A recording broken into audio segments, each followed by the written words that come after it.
2009 সালে যে সলতেটা পাকানো শুরু হয়েছিল 4 বছর পর সেটাই যেন পূর্ণতা পেল।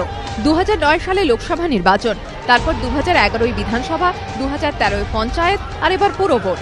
প্রতিটি নির্বাচনে তৃণমূলের জয় জয়কার, বিরোধী বামেরা ধরাশায়ী। রাজনৈতিক মহলে অনেকে বলছেন বৃত্তটা শুরু হয়েছিল 2009 সালে লোকসভা নির্বাচনে তৃণমূলের জয় দিয়ে। বৃত্ত সম্পূর্ণ হলো এবারে পুরো ভোটে।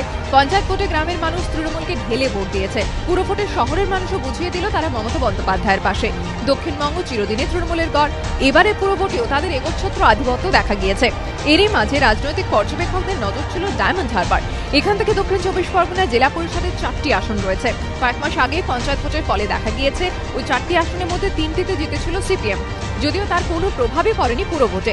ডায়মন্ড হারবার পুরসভা এবারও তৃণমূলের। উত্তরবঙ্গেও থাবা বসাচ্ছে তৃণমূল। পঞ্চায়েত ভোটেও দক্ষিণ দিনাজপুর জেলা পরিষদে জিতেছিল, এবার বামেদের হাতে থাকা বালুরঘাট পুরসভা তারা দখল করেছে। সাম্প্রতিককালে কামদুনি কাণ্ড, শিক্ষাঙ্গনে অশান্তি অথবা হাইকোর্টে নানা ইস্যুতে রাজ্য সরকারের ধাক্কা বিরোধীদের হাতে অস্ত্র তুলে দিয়েছে। সেই অস্ত্র নিয়ে তারাও সরব হয়েছে। সরকার বিরোধী প্রতিক্রিয়া দেখা গিয়েছে নাগরিক সমাজের একাংশেও। কামদুনি কাণ্ডের প্রতিবাদে নন্দীগ্রামের মতোই শহরের রাজপথে নেমেছে মানুষ, কিন্তু তার কোনো প্রভাবই চোখে পড়ছে না ভোটের ফলে।